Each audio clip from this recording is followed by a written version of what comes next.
there, success seeker. Welcome to Dementia Caregiving for Families. Do you feel overwhelmed with the daily struggle of dementia caregiving? Looking for an easier path? You're in the right place. On this podcast, we teach you the skills to simplify caregiving.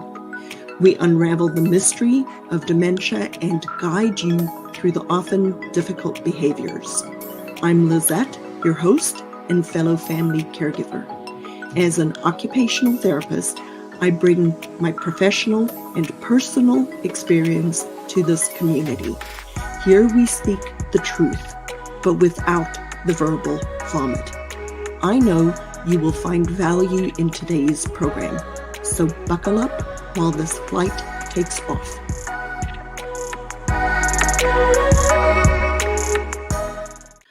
Welcome back to today's program.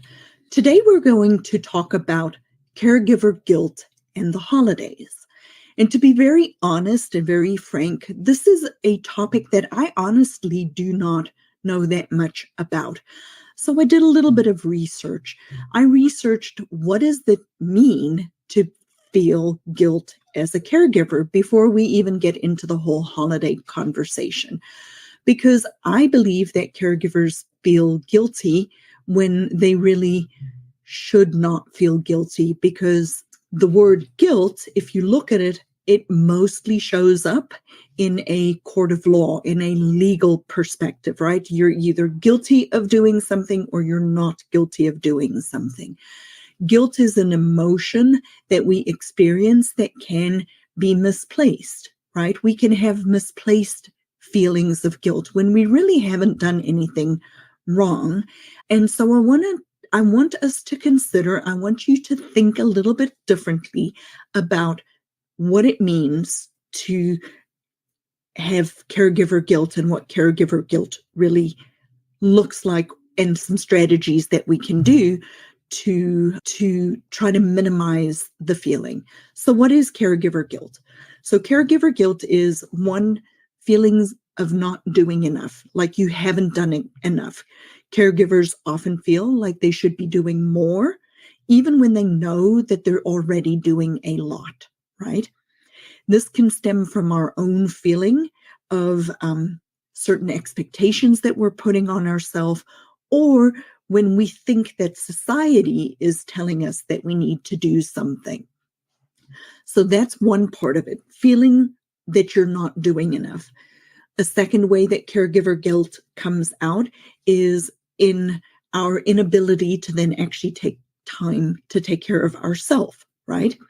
We then feel guilty for taking time away from our loved one in order to attend to ourselves. We can then feel guilty for going out for a cup of coffee with a friend.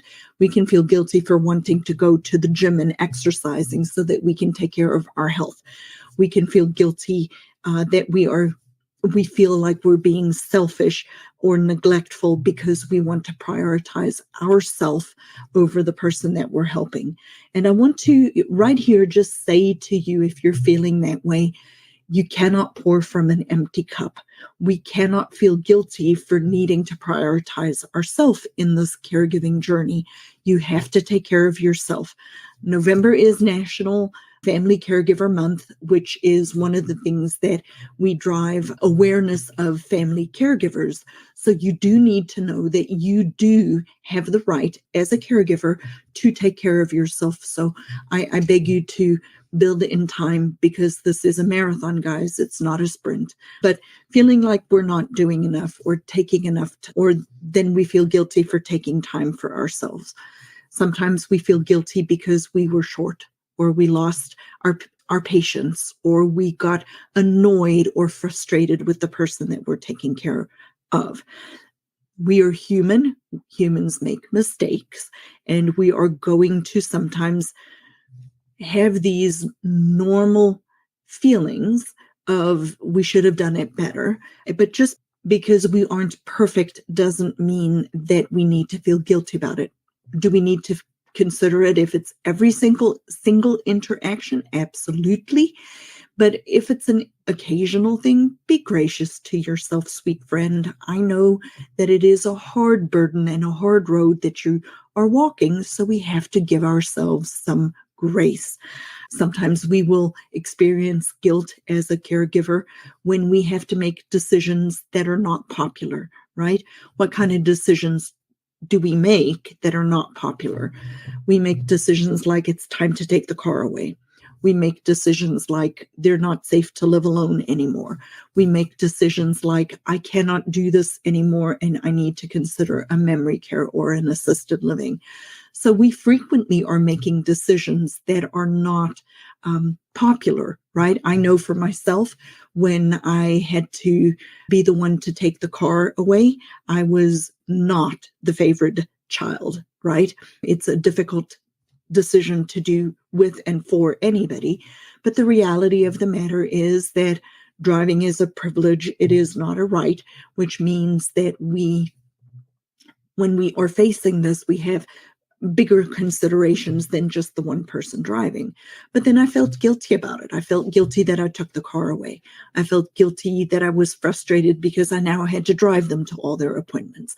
I felt guilty for wanting my time back. So I had a lot of emotions that I had to work through related to making decisions that weren't popular. And that is certainly something that is a part of feeling guilty as a caregiver.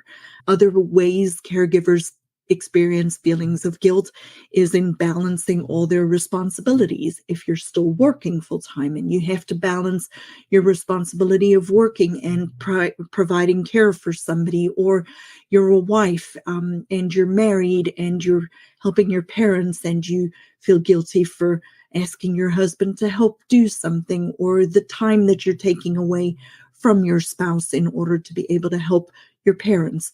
All of these are normal emotions that we experience and that can sometimes be misplaced. The first thing you have to know is you acknowledge the feeling. You acknowledge the fact that you feel guilty about it. But then you have to talk to yourself and say, are you truly doing something wrong? Consider the legal description again of guilt, right? That's a legal determination.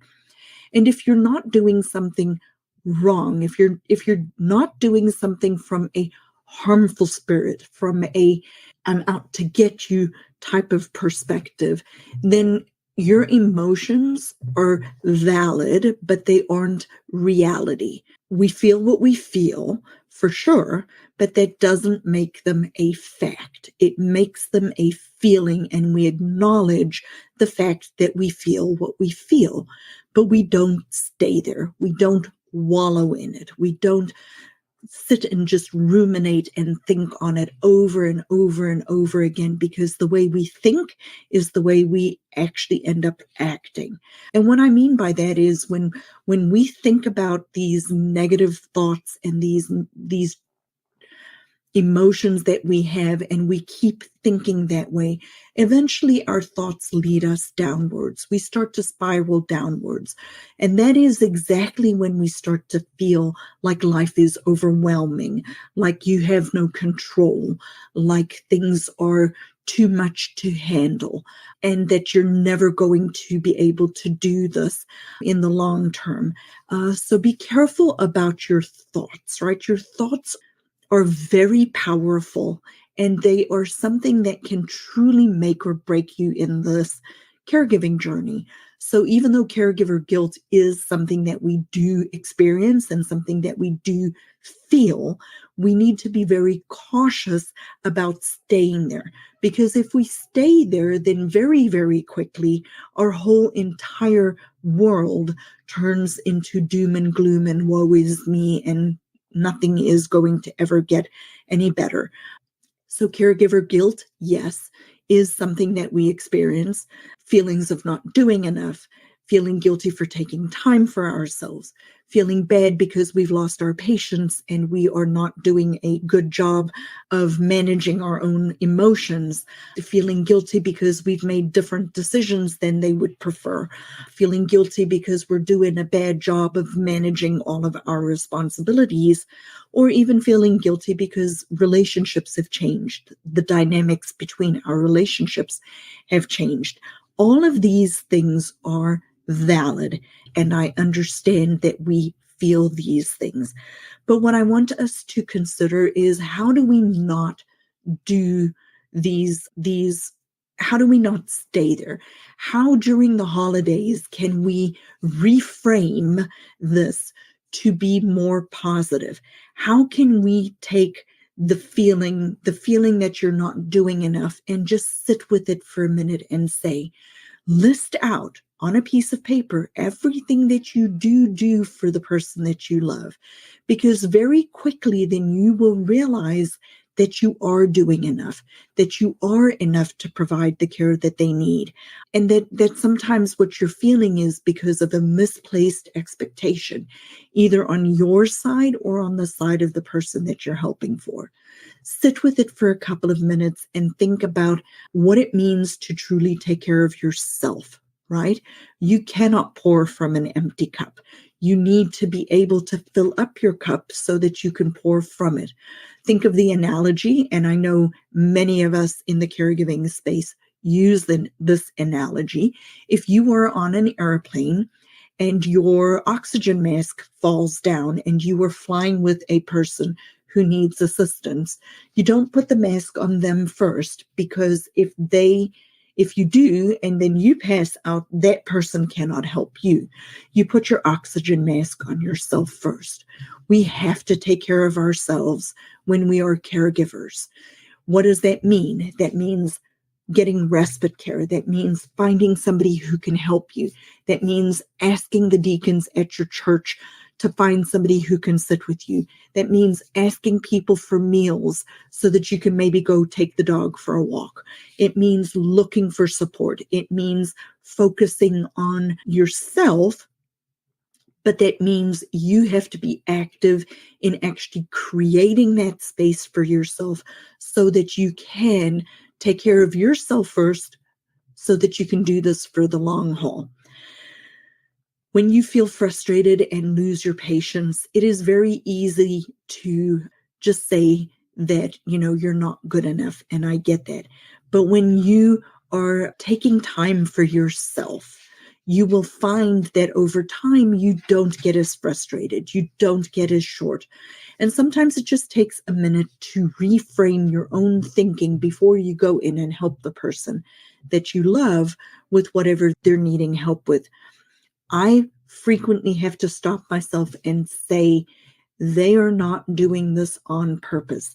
They are not doing this to irritate me. They are not doing this to be hurtful or harmful or coming from a negative spirit. They cannot control this. They didn't ask for this either. And so when I reframe that, it gives me a little bit more patience to be able to stop and just not get as frustrated. Understanding, decisions that we make, the way to reframe that one for yourself is, yes, many of you guys know my story about boarding school and having been in boarding school and how terribly devastating that was for me, and for many, many years how I struggled with that. But I came to a realization, and the realization was my parents made the best decision with the information that they had at hand. They made the best decision. They had my best interest in mind when they made the decision to put us in boarding school for the circumstances that we were living in. They felt it was better for us from an educational perspective to be in school in South Africa instead of in, say, an international school. They considered all of the options, and they had my best interest in mind when they made these decisions. What you need to give yourself grace with is that you, as the person making the decisions for the people who you are caring for as a caregiver, you are making the best decisions for them with the information that you have in hand. And when you reframe it that way, it makes it easier for you to consider that sometimes you are going to make unpopular decisions. Any of you guys have kids that you had to tell no to? Same thing, right? We make the best decisions with the information that we have in hand for the people that we love. And the decisions that we make are not always going to be popular, but that is okay. You can only make the best decision that you can with the information that you have at hand. How to balance your responsibilities, other ways to reframe that one. Reframe it by thinking, how can you put structures in place earlier than you really think that you need them so that you can actually create space for yourself and time in your own relationships and in your own work so that you can balance your other responsibilities. So this is a shorty episode talking about caregiver guilt and the holidays and dementia caregiving.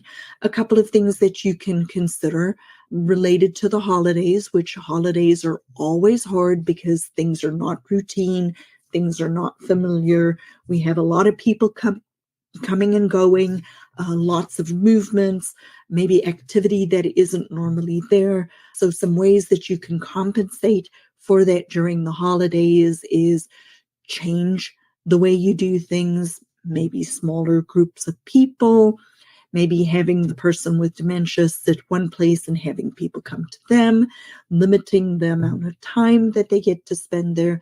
But do not feel guilty for wanting to still have the holidays. Do not feel guilty for wanting to maybe create some space. As long as the person that you are taking care of is being taken care of, you have no reason to feel guilty if you choose to spend the holidays with your children, as opposed to choosing to spend the holidays with your loved one with dementia. The biggest thing is you, as the person who is caring for them, need to ensure that they are being taken care of throughout the holidays. And it is okay to say no. No is a possible answer. And it is okay to sometimes say no to all of the demands.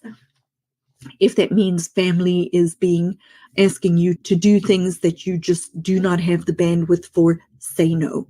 No is a possible answer. You have my permission to say no. So I hope this little episode was helpful to you to consider your caregiver guilt and that your caregiver guilt might be misplaced.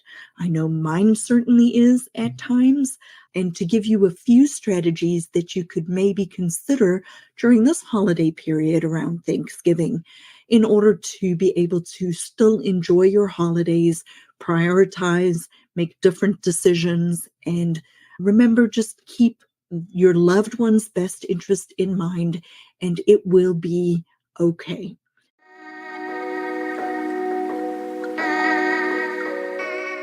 Hey there, success seeker.